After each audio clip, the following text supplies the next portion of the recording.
E eu acredito que o Senhor tem alguma coisa importante para nos comunicar hoje, através desse texto. Abra sua Bíblia em Atos dos Apóstolos, capítulo 10. Atos, capítulo 10. Abra também o seu coração, junto com a sua Bíblia, para ouvir, para recepcionar. Abra bem os seus ouvidos e o seu coração para recepcionar a palavra de Deus que será ministrada nessa noite. Essa passagem do capítulo 10 de Atos, antes de orarmos, ela nos fala a respeito de Cornélio, o centurião Cornélio, que foi convertido ao Senhor pela obra do Espírito Santo de Deus. Enquanto Pedro estava em Jope, hospedado na casa de um curtidor chamado Simão, inclusive era seu xará, Simão o curtidor, os eventos estavam sendo encaminhados para uma outra etapa da carreira missionária do apóstolo Pedro, enquanto Deus fazia os preparativos para que os gentios pudessem ingressar também nas fileiras do povo de Deus.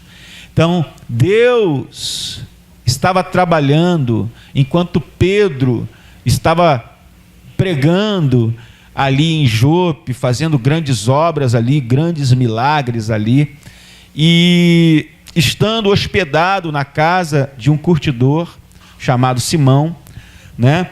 Enquanto ele estava ali, Deus estava preparando, pavimentando o caminho de Pedro para o progresso missionário e o alcance dos gentios.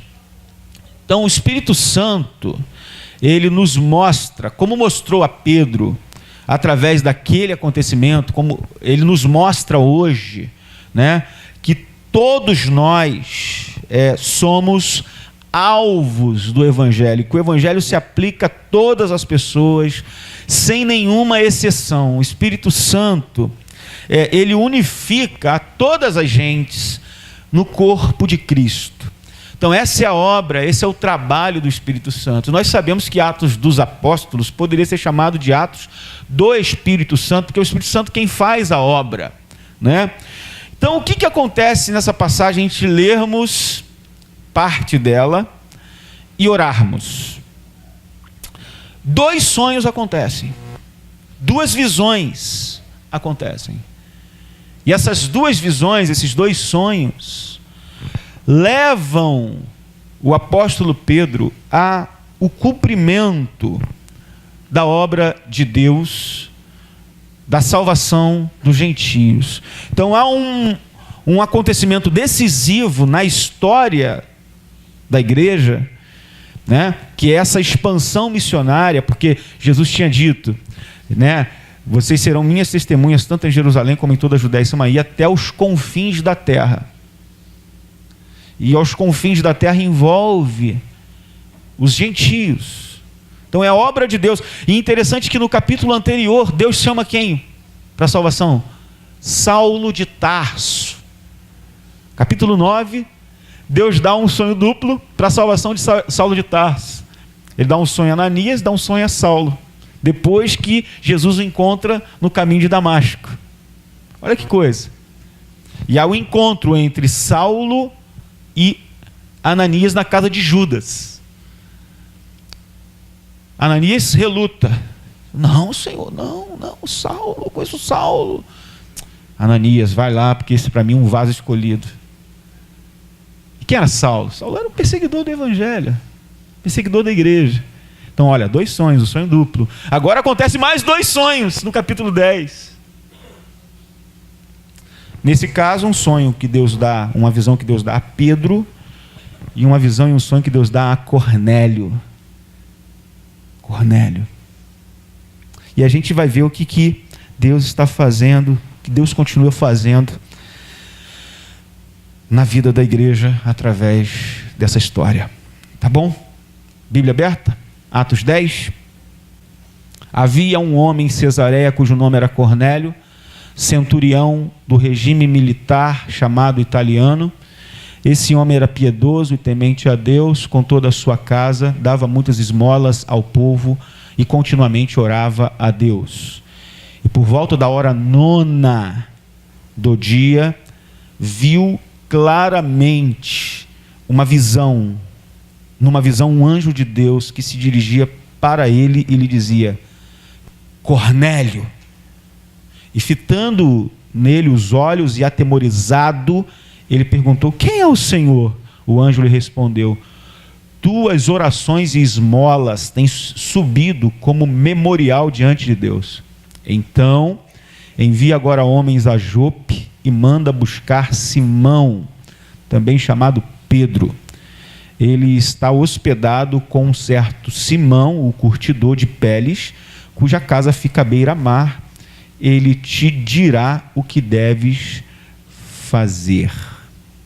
Amém. Vamos agora para o versículo de número 9. No dia seguinte, enquanto estavam a caminho já perto da cidade, Pedro subiu ao terraço para orar, por volta da hora 6ª, no dia seguinte. E, sentindo fome, quis comer. Mas enquanto lhe preparavam a comida, sobreveio-lhe uma visão. Ele viu o céu aberto e um objeto descendo como se fosse um grande lençol, baixado pelas 4 pontas sobre a terra. Nele havia todo tipo de quadrúpedes, animais que rastejam pela terra e aves do céu. E uma voz lhe disse: levanta-te, Pedro, mata e come. Mas Pedro respondeu: de modo nenhum, Senhor, porque nunca comi algo profano ou impuro. Pela segunda vez lhe falou a voz: não chames de profano o que Deus purificou. Isso aconteceu 3 vezes e logo o objeto foi recolhido ao céu. Enquanto Pedro, perplexo, refletia sobre o que seria a visão que tivera, os homens enviados por Cornélio, tendo perguntado pela casa de Simão, pararam à porta. E chamando, perguntaram se ali estava hospedado Simão, também chamado Pedro. Pedro ainda estava meditando sobre a visão, quando o Espírito lhe disse: 2 homens te procuram. Levanta-te, desce e vai com eles, e não duvides de nada, porque eu os enviei a ti. Agora veja o versículo de número 34. 33 em diante.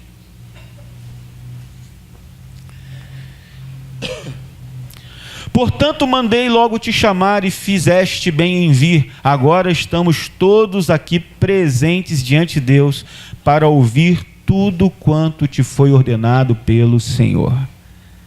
E tomando a palavra, Pedro disse: na verdade, reconheço que Deus não trata as pessoas com base em preferências, mas em qualquer nação, aquele que tome e pratica o que é justo, lhe é aceitável.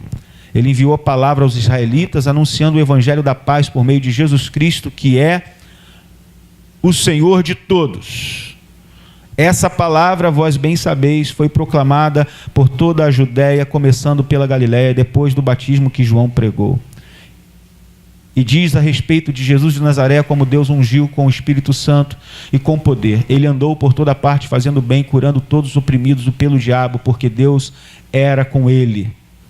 E somos testemunhas de tudo quanto ele fez, tudo na terra dos judeus como em Jerusalém, mas eles o mataram, pendurando-o no madeiro.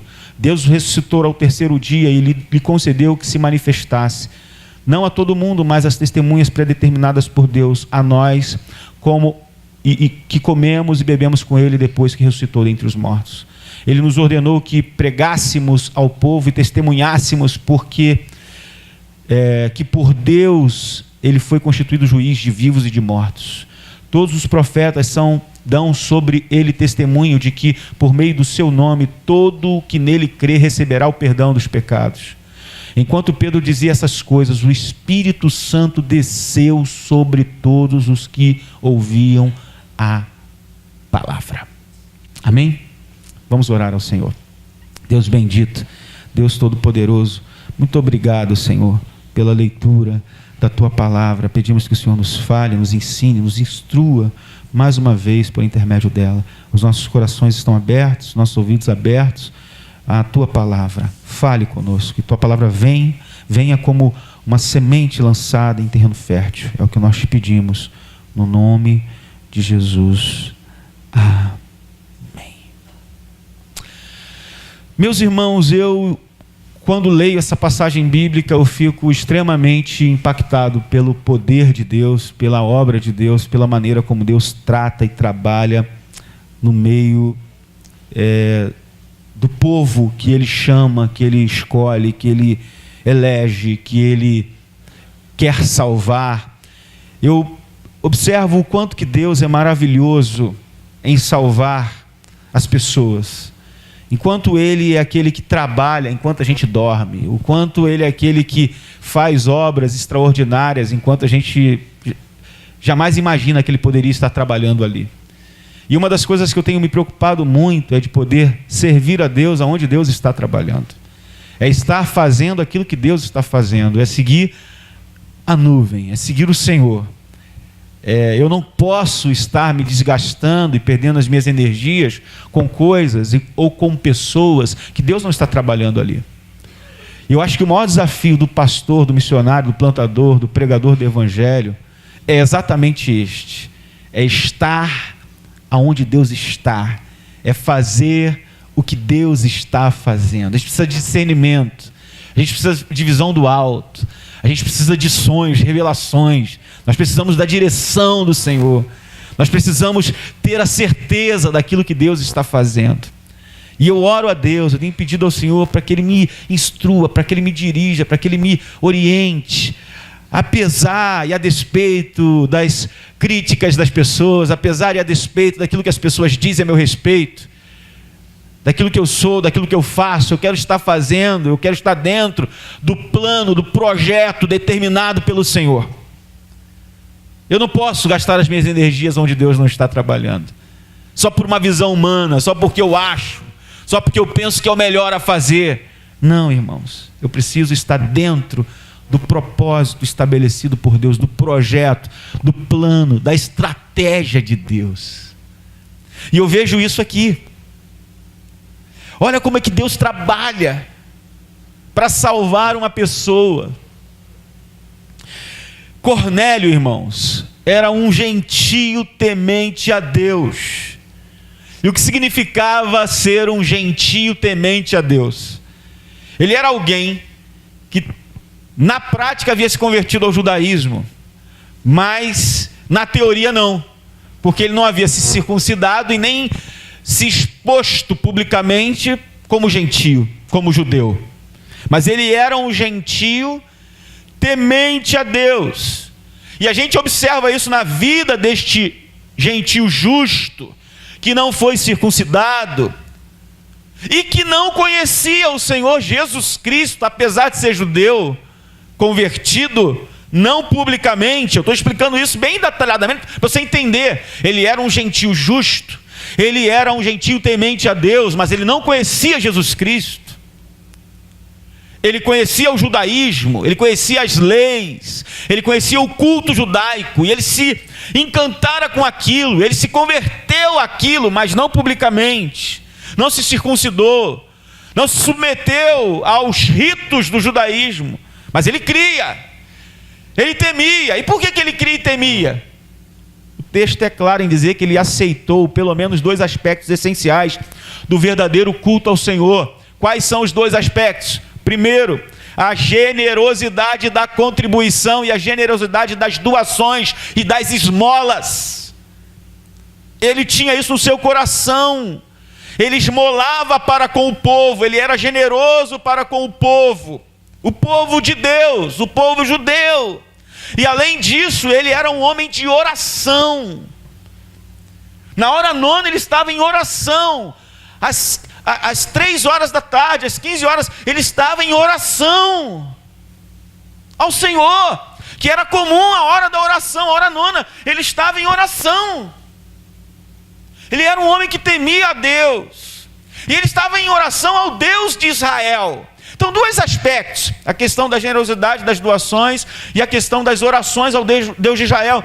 Essa prática, essas duas práticas estavam de acordo com a declaração feita, por exemplo, pela gentia Ruth, quando ela falou à sua sogra Noemi. O que ela disse?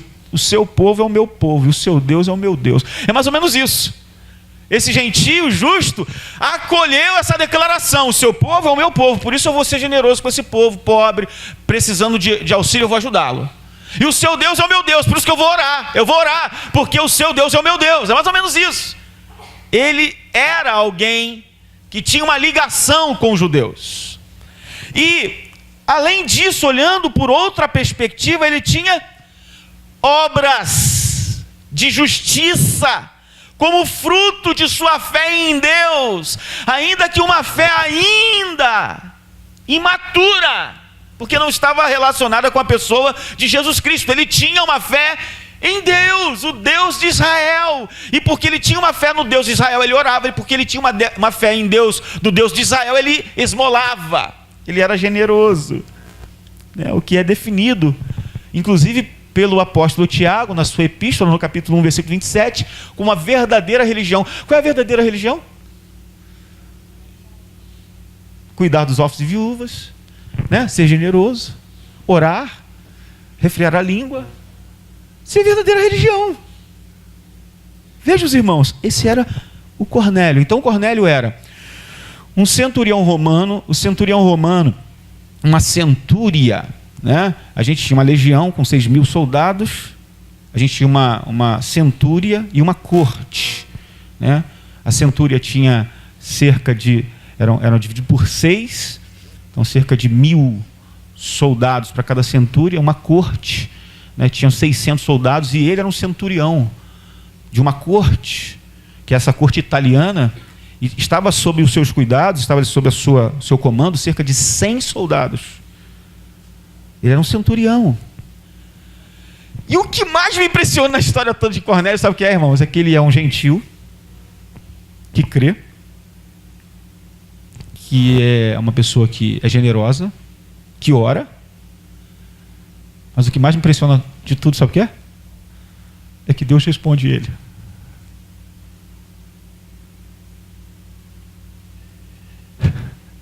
A gente acha que Deus não responde. Pessoas como o Cornélio, que é gentil. Mas Deus responde. Porque, na verdade, já havia uma obra de Deus no coração de Cornélio. Deus já estava trabalhando na vida dele. E ele ora e Deus responde. E como é que Deus responde a Cornélio? Olha que interessante, gente. Dando a Cornélio uma visão espiritual de um anjo. E o que esse anjo fala com Cornélio? Manda chamar o meu servo Pedro, no lugar tal, na casa tal, no endereço tal, na casa de fulano de tal. Pedro era famado, gente. Pedro era conhecido. Quem era Pedro? O grande apóstolo que continuava a obra de Jesus Cristo, que Deus estava operando grandes maravilhas e prodígios por meio dele. O que mais me impressiona é que Deus, antes de falar com Pedro, fala com Cornélio e manda chamar a Pedro, porque, irmãos, quem é o maior compromissado com a obra da missão? É o próprio Deus. E por que essas coisas se desenrolam dessa forma? Por que essas coisas acontecem exatamente desse jeito? Porque se deixasse nas mãos de Pedro, gente, aquela obra não seria feita.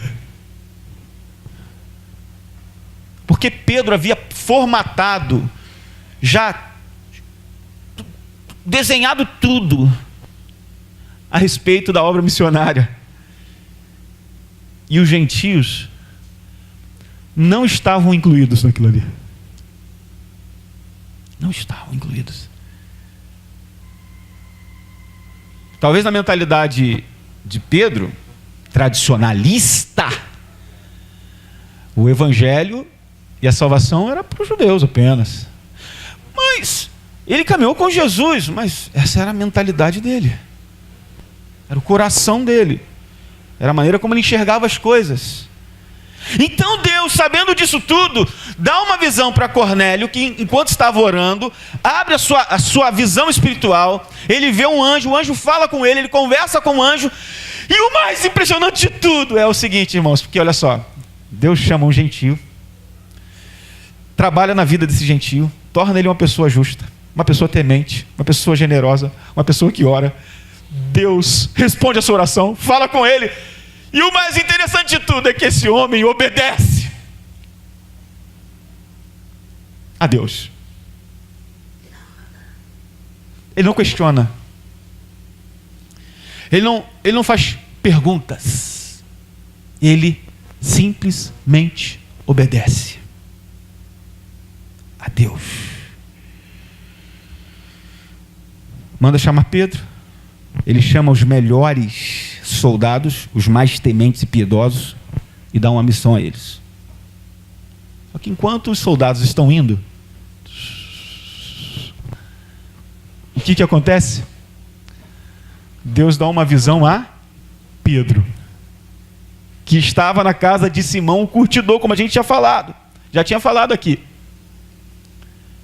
Simão o curtidor não era uma pessoa também tão assim benquista não, tá, gente? Porque ser curtidor de peles não era muito legal, era um negócio meio que imundo também, meio impuro, mas ele estava lá, talvez, quem sabe, meio que sem pegar nas coisas, sem fazer, sabe? Que era essa mentalidade de Pedro. Mas de repente ele sobe para o terraço, quando ele está no terraço cheio de fome, cheio de rango, pessoal preparando as comidas, ele ali, né? Daqui a pouco ele tem um sonho de barriga vazia. É isso que acontece? Não, irmãos, ele tem um sonho do céu mesmo. Um lençol, sabe, segurado pelas 4 pontas, e animais impuros ali. E Deus fala com ele, uma voz dos céus, que é o próprio Deus, fala com ele: Pedro, pega esses animais, mata e come. O que você esperaria de Pedro numa visão como essa? Ele é aquele que dá continuidade à obra de Deus. Ele é aquele missionário que Deus chamou para... Pedro, tu és Petros, sobre esta pedra que sou eu de que farei uma igreja, né? E as portas do inferno não prevalecerão contra ela, mas é ele quem prega o primeiro sermão no dia de Pentecostes. O que você esperaria de um homem assim? Um homem que dá continuidade, um homem que sobe para orar no templo, e quando ele passa pela porta chamada Formosa, está lá um coxo, e ele olha para o coxo, que pede esmola para ele, e fala assim: eu não tenho prata, não tenho ouro, mas o que tenho eu te dou, levanta e anda. O que você espera de um homem que faz isso? Ele simplesmente ouça a voz de Deus e obedeça. Sabe o que Pedro faz? Jamais vou fazer uma coisa dessa. Não, Senhor, eu nunca pus na minha boca uma coisa dessa natureza, coisa imunda, coisa impura. E ele ficou perturbado com aquela visão, gente. A verdade é que essa visão foi transformadora na vida de Pedro, e revelou uma verdade de que os gentios impuros, excluídos, tidos como cachorrinhos, tidos como proscritos, tidos como pessoas improváveis para o evangelho, pessoas que jamais seriam consideradas merecedoras de ouvir a mensagem da palavra de Deus, pessoas que eram consideradas como animais pelos judeus, essas pessoas receberiam o mesmo dom que Deus deu aos judeus no dia de Pentecostes. Toda essa história nos mostra que os gentios são admitidos nos privilégios do evangelho, que Deus não faz acepção de pessoas. Veja, meus irmãos, que Deus dá visões. Deus dá visões aos dois e prepara o caminho para a sua obra, prepara a vida de Cornélio, prepara o seu apóstolo, o seu missionário. Prepara Cornélio para aprender mais a respeito de Jesus Cristo. E prepara Pedro para pregar mais a respeito de Jesus Cristo para os gentios. Irmãos, eu aprendo coisas maravilhosas aqui. Eu gostaria de ficar tempo falando sobre esse assunto aqui, mas eu preciso ser objetivo, eu preciso ser direto. Porque eu aprendo algumas verdades sobre essa obra de Deus na vida de Cornélio, na vida de Pedro também. Primeira coisa, Deus é livre para trabalhar aonde Ele quer e na vida de quem Ele quiser. Nós não podemos achar que Deus não trabalha na vida de fulano. Olha só como essa vida, olha que vida podre, olha como é que uma pessoa impura, olha que a pessoa... Irmãos, Deus, Ele não está nem aí para aquilo que você tem como conceito, seus preconceitos. Deus trabalha onde Ele quer e na vida de quem Ele quiser. Ele trabalhou na minha vida, eu não merecia, eu não era digno, jamais fui digno, eu jamais fui uma pessoa inclinada nos meus primeiros anos de vida, inclinada para o Evangelho, mas Deus trabalhou na minha vida, Deus trabalhou em mim. Por quê? Porque Ele trabalha aonde Ele quer e na vida de quem Ele quiser, e Ele não deve satisfação para nós. Nenhuma. A marca do reino de Deus é esta: Ele trabalha, Deus prepara, Deus guia as nossas vidas de acordo com seus bons propósitos. Eu e você precisamos confiar em Deus. Nós precisamos confiar a Ele todas as nossas vidas, todos os nossos caminhos, porque Ele sabe muito bem os planos que Ele tem para nós. Nós não sabemos. As nossas visões são pequenas, são muito rasas, superficiais, mas Deus tem caminhos muito altaneiros para nós. Ele tem visões extraordinárias a nosso respeito, e Ele bem sabe o que Ele tem pensado sobre a sua vida. Eu não sei, mas Ele sabe todas as coisas, porque você foi criada por Ele, você foi criado por Ele, você é dEle, você pertence a Ele. E Ele está trabalhando, guiando as nossas vidas para os seus bons propósitos. A mensagem da salvação de Deus destina-se a todos os que creem. Todos os que creem. Todas as pessoas. Porque todas as pessoas pertencem a Ele.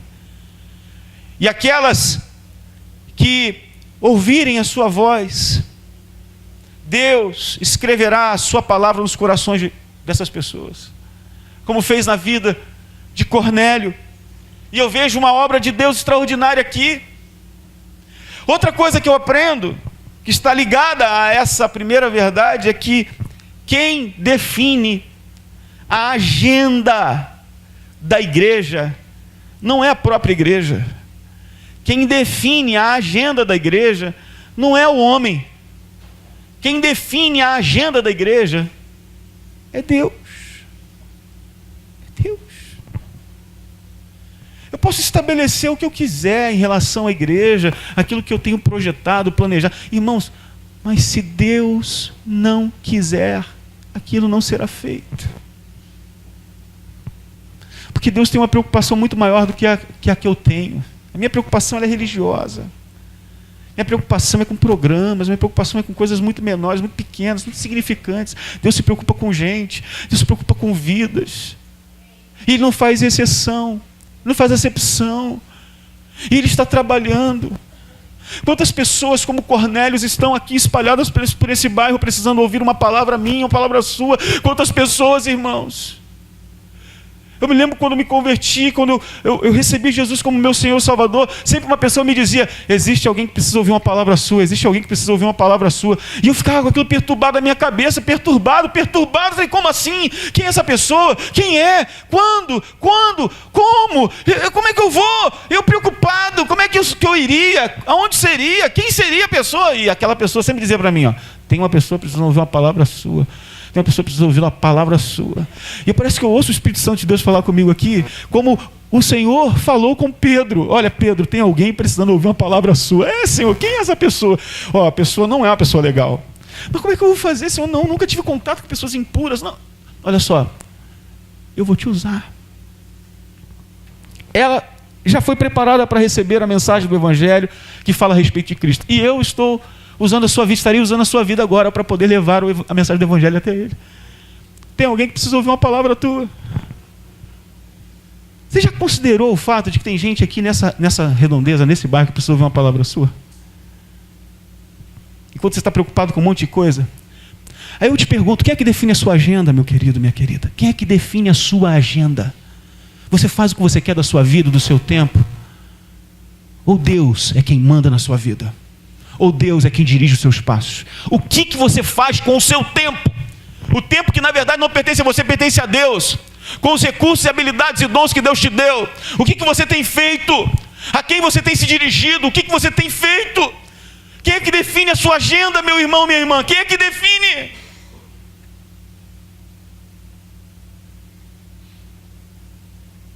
Quem é que define a sua agenda?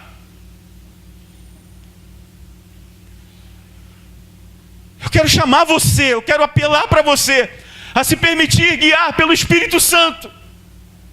Porque Deus tem a agenda dele. E bom seria que todos nós nos enquadrássemos à agenda de Deus. Bom seria que todos nós nos submetêssemos à agenda de Deus. Deus tem uma agenda definida, evangélica, evangelística, missionária, missional para essa comunidade. Deus tem todo um propósito, todo um plano estabelecido para realizar nessa localidade. Agora eu e você estamos submissos a essa agenda ou não?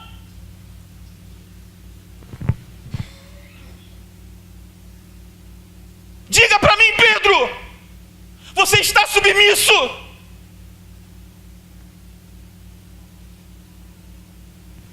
Não, Senhor, não posso ir. Não, Senhor, não vou fazer. Não. Pedro, foi eu que te chamei, Pedro. É comigo. Eu que dito as regras, Pedro. Eu que digo para onde você vai, Pedro. Eu que digo o que você vai falar, Pedro. Eu que oriento os seus passos, Pedro. Como é que você tem ordenado e coordenado a sua vida? Como é que você tem vivido a sua história? Quem é que define a sua agenda? É você mesmo.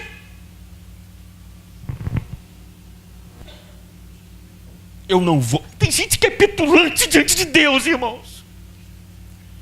Mais uma vez eu vou falar. Deus dá sempre visões. Imagina os irmãos, Ananias na casa dele lá. Ananias era de Damasco, né? Um bispo de Damasco, trabalhando, fazendo qualquer coisa. Daqui a pouco vem a voz de Deus. Ananias. Oi, Senhor, fala comigo, pode falar. E tinha intimidade com o Senhor, né? Nossa, Ananias, eu quero que você saia daqui agora. Você vai na rua chamada à direita, na casa do fulano de tal, chamado Judas. Sim, Senhor, tudo bem. E eu quero que você vá lá para falar com um tal de Saulo. Saulo? Não, Senhor. O Senhor sabe quem é Saulo, Senhor? Eu fico imaginando essa conversa de Judas, de Ananias com Deus. O Senhor sabe quem é Saulo? Sei. Então, como é que o Senhor me manda ir lá falar com ele?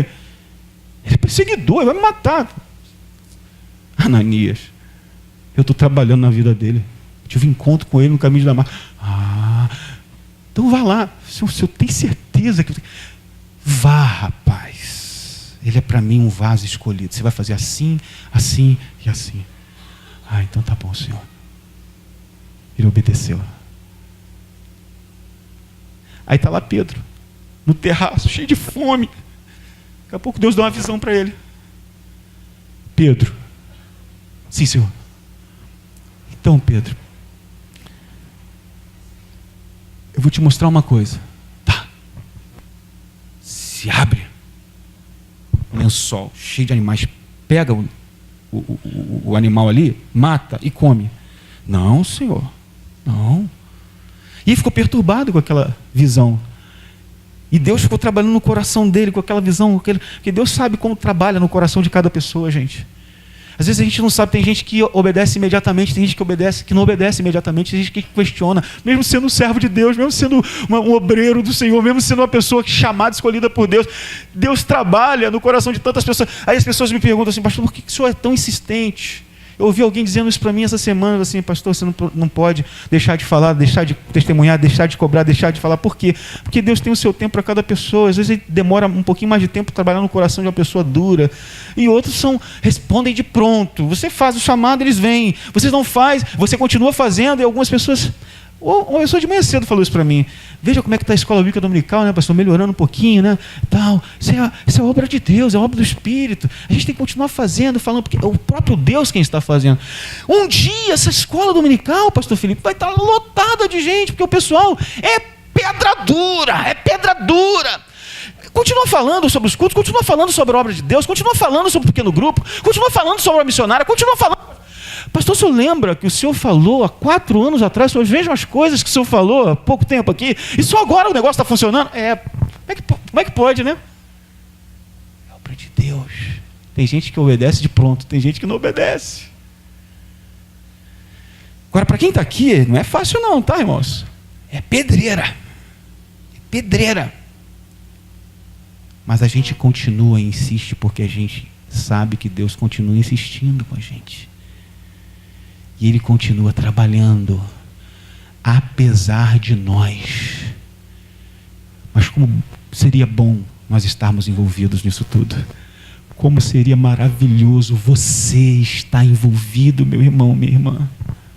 Deus está falando contigo nessa noite, o Espírito Santo está tocando em você, mas você precisa dar ouvidos, e você precisa submeter à agenda do Espírito Santo. Deus é livre para trabalhar sim, Ele faz o que Ele quer, na hora que quer, trabalha na vida de quem quer, quando Ele quer, onde Ele quer, mas Ele quer usar a sua vida, Ele quer apresentar para você a agenda dEle e dizer, vem comigo fazer o que eu estou fazendo, eu vou fazer independente de você, mas eu quero que você esteja inserida, vem, faz comigo, Pedro. Mas, Senhor, não é essa visão que eu tenho. Não é essa visão que eu tenho do reino. Não é a sua visão.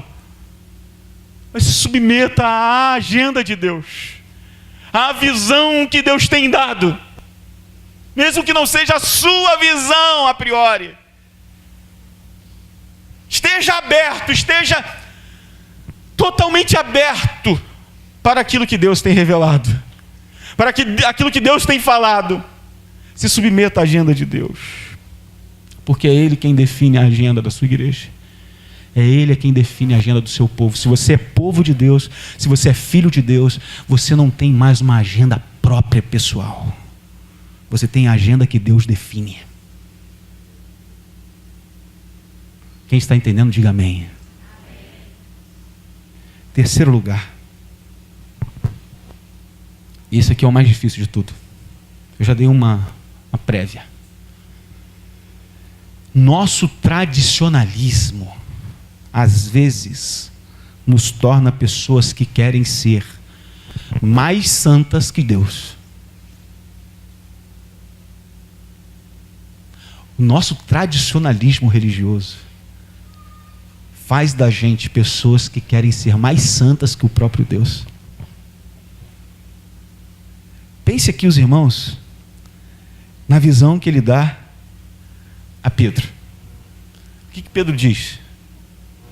Jamais farei uma coisa dessa, porque isso é tudo impuro, Senhor, e eu não me misturo com coisa impura. E o que Deus fala com Pedro? Como é que você pode considerar impuro, aquilo que eu já purifiquei?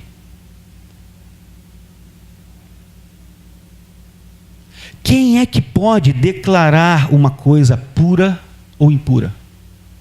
Quem é que pode declarar uma coisa santa ou profana, senão o próprio Deus que é santo? Uma coisa não é santa porque eu determino que ela é santa. Uma pessoa não é santa porque eu determino que ela é santa, mas por aquilo que o próprio Deus determina como sendo santo e puro, por meio do Evangelho. O Senhor é quem purifica, o Senhor é quem santifica, o Senhor é quem está trabalhando. Então eu não posso querer atrapalhar a obra de Deus. Eu falei uma coisa para uma pessoa, eu só aprendi, pastor, aprendi isso aí, vou guardar isso no meu coração. O que você aprendeu? Ela aprendeu o seguinte de mim: Ela perguntou para mim, como é que estão as coisas? Como é que está a igreja lá? Como é que estão as coisas? Eu falei assim, eu estou lutando para não atrapalhar o que Deus está fazendo. Eu falei, gostei. Está aí. Nunca tinha ouvido isso. Porque a gente atrapalha, gente. O maior empecilho da obra de Deus são os obreiros. Os maiores problemas na obra de Deus são as pessoas que estão fazendo a obra. E a gente não pode nem chamar de obreiro, a gente tem que chamar de cobreiro, né? Porque o obreiro que é obreiro faz a obra de Deus. Mas os cobreiros não, ficam atrapalhando aquilo que Deus está fazendo. Então, irmãos, se Deus diz que é santo e purifica, quem sou eu?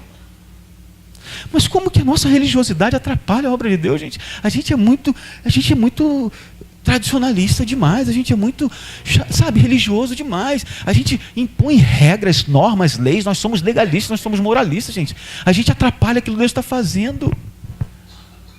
Não concordo, pastor. Como é que pode aquela pessoa estar agindo dessa forma?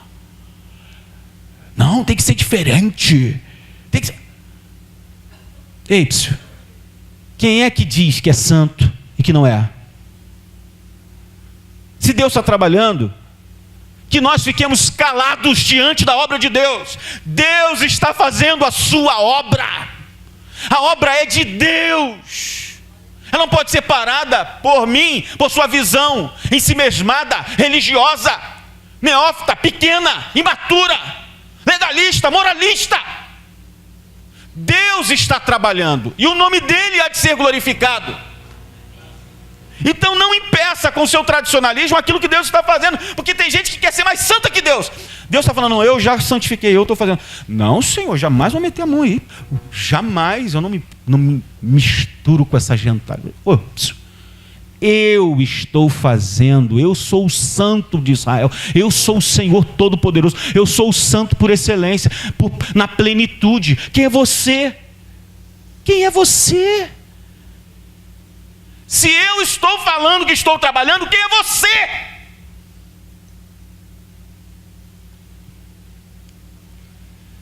Vocês estão entendendo?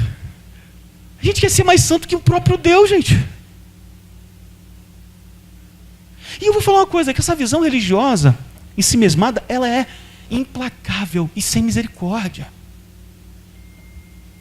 Enquanto Deus está querendo salvar a gente está com a nossa religiosidade querendo impor uma regra legalista, moralista. A gente não faz trabalho contrário, não. A gente não permite que Deus trabalhe primeiro no coração da pessoa e transforme de dentro para fora. A gente quer que as pessoas mudem de fora para dentro e impõe a ela regras religiosas que Deus não estabelece na sua palavra. Porque Deus é aquele que trabalha de dentro para fora, gente. E quando Ele começa a fazer uma obra, Ele faz. Ele faz. E se é de Deus, vai perdurar. Se é de Deus, vai continuar. Se é de Deus, vai ser levado a cabo. Porque é Deus quem está fazendo. Então eu não posso permitir que o meu tradicionalismo me torne uma pessoa religiosa, chata, que queira ser mais santa que o próprio Deus. Pedro teve que aprender isso. A duras penas. E eu estou caminhando para o final. Outra coisa que eu aprendo aqui é que quando Deus trabalha para a salvação de uma pessoa, Ele faz coisas fora da lógica eclesiástica. Como é que a gente imaginaria que Deus faria dessa forma? Deus está trabalhando de forma evangelística, a igreja progredindo, de repente Ele dá um sonho a uma pessoa gentia para pegar um grupo de pessoas, de soldados, para ir até a casa onde Pedro está hospedado, para chamar Pedro para ir até a casa dele, para pregar o evangelho para ele. Irmãos, observaram isso? Que coisa fora de lógica. Não foi a igreja que tomou a iniciativa de ir, não foi o pastor que tomou a iniciativa de ir, não foi o missionário que tomou a iniciativa de ir, mas foi o não crente que teve uma visão, que mandou os seus servos lá, os seus soldados, seus súditos, até a casa do pastor, até a casa do obreiro, para chamá-lo, para pregar o evangelho para ele. Irmão, isso é uma coisa fora do normal. Será que vai ter que acontecer isso aqui, irmãos? Eu fico constrangido. E eu não tenho dificuldade de falar. Deus uma vez me fez sentir a necessidade do nosso bairro através de uma pessoa que veio até a igreja e falou assim: olha só, vocês sabiam que tem uma pessoa do lado de baixo ali na marquise, chovendo? Eu estava aqui no culto, gente. Eu estava aqui no culto. E esse homem passava para lá e para cá o tempo todo aqui na igreja, para lá e para cá o tempo todo na igreja. Ele estava debaixo da marquise ali jogado, chovendo em cima dele. Eu falei: o senhor sabia? O cara, Deus usou uma pessoa que eu nem imaginava, nem conhecia. O senhor sabia que aqui do ladinho da sua igreja tem uma pessoa que não tem onde morar, deitada debaixo de uma marquise. Eu falei: eu tô vindo de lá para cá pedindo a Deus desse jeito, pedindo a Deus para me mostrar uma pessoa para eu falar, e Deus me mandou vir aqui falar com o senhor, porque essa situação não pode continuar desse jeito. Aquilo me constrangeu, aquilo que me moeu, irmãos, aquilo me quebrou. E eu aqui, a igreja cultuando, maravilha, glória a Deus, aleluia, festa, celebração. E chovendo, o cara ali, debaixo da marquise. E eu nem aí. Eu nem sei que ele existe. Você vê o que Deus faz para a sua obra ser realizada. Eu não vi só esse homem, não, irmãos. Eu vi toda uma situação que existe no nosso bairro que precisa ser sanada, resolvida, e que muitas vezes nós não nos damos conta disso, e que nós não nos despertamos para isso. Deus está despertando a sua igreja, Deus está levando a gente a ver a realidade do nosso bairro, da nossa localidade, que precisa ser sanada, precisa ser feita, uma missão precisa ser realizada ali, uma obra precisa ser feita ali. E aonde estão os obreiros? Onde estão os pastores? Onde estão os missionários?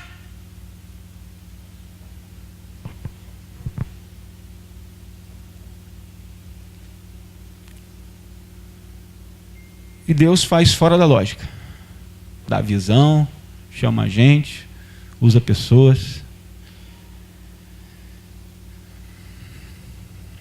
Como que a gente está o tempo todo esperando, né? As coisas acontecerem de uma forma muito, muito bem ordenada. Deus está trabalhando, irmãos. E tudo que Ele quer é a gente que esteja sensível a Ele. E quando isso não acontece, Ele manda... Você sabia uma coisa interessante? A gente não para pensar. Quando Deus fala por meio de profecia, Deus fala, eu creio. Deus fala. Mas você sabia que todas as vezes que Deus fala por meio de profecia, Deus usa pessoas assim, desse jeito? É porque nós não estamos sensíveis àquilo que Deus está fazendo. A gente acha que a gente é importante, porque Deus dá uma visão para Cornélio, mandou os soldados virem aqui. Não, irmãos, Ele fez isso porque se dependesse de nós não faríamos. Porque nós somos insensíveis àquilo que Deus está fazendo e àquilo que Deus está nos chamando para fazer. E aí Ele Ele move céus e terra para aquilo acontecer. Ele dá visão, Ele manda pessoas. Ele confirma a visão, dá visão dupla. É isso que Ele faz. Mas é sempre Deus que faz. É sempre Ele que está fazendo.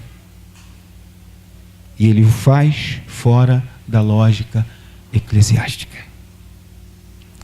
E eu termino aqui, que eu acho que não tem como terminar de outra forma senão esta forma, dizendo que quando Deus decide fazer algo, o resultado está garantido. Eu queria gastar tempo aqui falando sobre esse tópico, mas o nosso horário já se foi. Mas eu preciso deixar claro uma coisa para os irmãos aqui. Pedro teve que aprender a duras penas aquilo que Jesus já estava fazendo e aquilo que Deus estava fazendo através da sua obra missionária. Deus não faz acepção de pessoas, gente. Você acha que Jesus, quando virou para aquela mulher cananeia e disse para ela que estava ali pedindo uma migalha da sua misericórdia, da sua graça, disse para ela assim: mulher, como pode o pai pegar aquilo que pertence aos filhos e dar aos cachorrinhos? Você acha que Jesus estava falando aquilo porque ele pensava assim? Não, porque as pessoas que estavam em redor dele pensavam daquela forma. E o que ele estava ensinando, na verdade, era que Deus é misericordioso. compassivo, generoso, e que o evangelho, quando alcança alguém, ele traz para o coração dessas pessoas pelo menos 3 coisas. Primeiro, paz. Segundo, cura. Terceiro, perdão. E isso só é possível a partir da mensagem do evangelho que prega Jesus. E aí eu abro um parêntese aqui. Pedro, quando é levado pelo Espírito Santo até a casa de Cornélio, o que ele faz ali, diante do devoto Cornélio, diante do piedoso e temente Cornélio, não é outra coisa senão apresentar Jesus Cristo, verdadeiramente Jesus Cristo, Filho de Deus, o Messias. Ele resume o plano de salvação para aquele homem, ele prega o evangelho, ele fala do amor de Cristo, porque somente o evangelho é capaz de transformar uma pessoa, somente o evangelho é capaz de trazer paz, trazer cura, trazer perdão, somente o evangelho é capaz de trazer transformação, somente o evangelho é capaz de trazer salvação à vida de uma pessoa. Então, eu abro um parênteses aqui. Eu falo isso, irmãos, com todo temor e tremor, eu preciso falar. Eu fui a uma igreja, certa feita, aonde eu me assentei. Cheguei lá no horário da pregação. Fui de intruso. Fui porque eu gosto de ser violentado. Fui porque eu gosto de me vilipendiar. Fui porque eu gosto de penitência. Fui porque eu gosto de... Pensei, Senhor, acho que um dia vai acontecer de eu sentar numa determinada igreja como essa e ouvir o evangelho. Eu fui. Foi a igreja de um amigo. Eu vou lá para ouvir a palavra de Deus. E deram a palavra para o pregador. O pregador pregou 50 minutos, já. 50 minutos. Ele falou sobre tudo. Ele falou sobre um monte de coisa. Ele inventou coisa. Mas nesses 50 minutos não ouvi 1 minuto sequer ele mencionar a pessoa de nosso Salvador Jesus Cristo. Uma única vez ele mencionou. E o mais absurdo de tudo é que ele leu um texto que falava, sabe o quê? Olha o texto, irmãos. Olha o texto.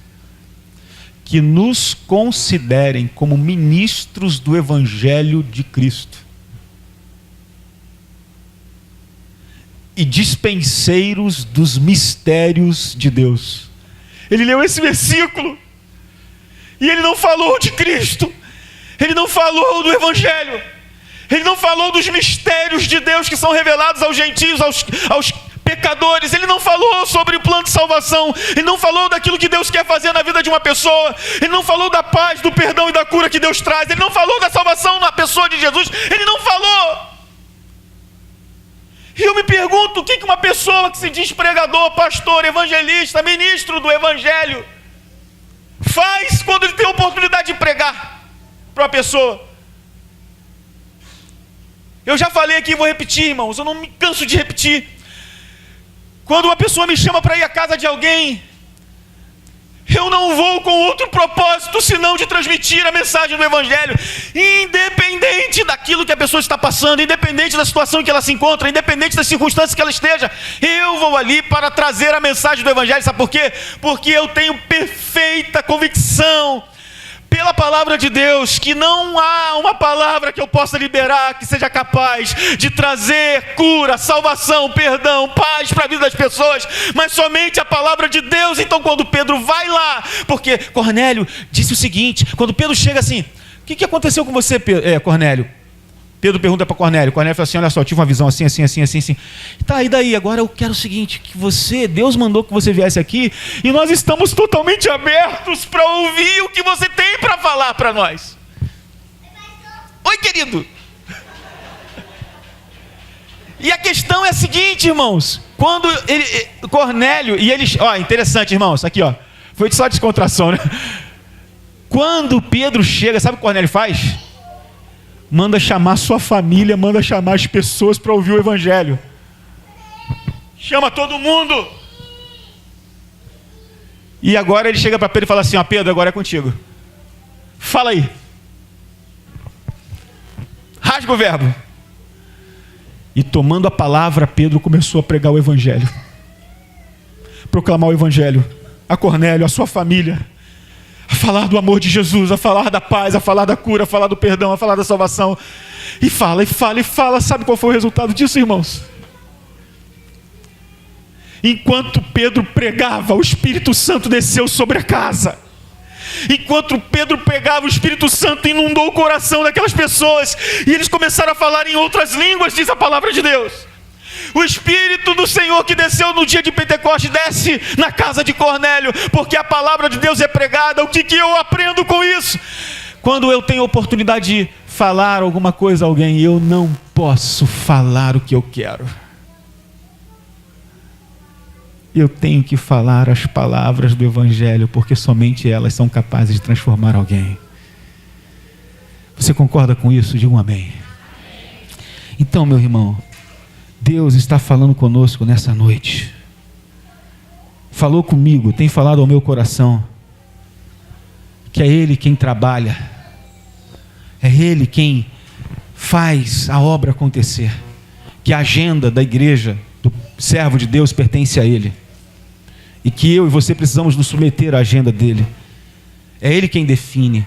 Deus tem falado aos nossos corações que o nosso tradicionalismo religioso, a nossa maneira legalista de ser, de pensar, de agir, moralista, não pode querer sobrepor a sua obra.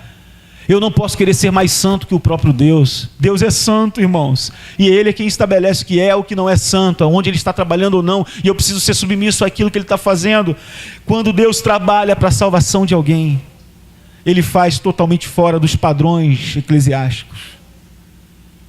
E eu preciso aprender, por último, que quando Ele trabalha, ninguém pode impedir a obra dEle. O que Ele faz, Ele garante. Os resultados acontecem porque Ele está fazendo. Vamos ficar de pé. Eu quero concluir essa mensagem dizendo que essa igreja pertence a Jesus. Tudo aqui é dele. Eu sou dele. Você é dele. Todas as coisas aqui são dele. E nós temos que nos submeter aos projetos que Ele tem para nós. Ainda que fuja a nossa lógica, a obra de Deus precisa ser feita. É Ele quem estabelece os projetos, os sonhos, as agendas para as nossas vidas. E quando Ele faz, quando Ele trabalha, os resultados são garantidos. Agora a pergunta é: eu e você queremos fazer parte disso? Quantos querem fazer parte disso? Eu quero fazer. Feche os seus olhos.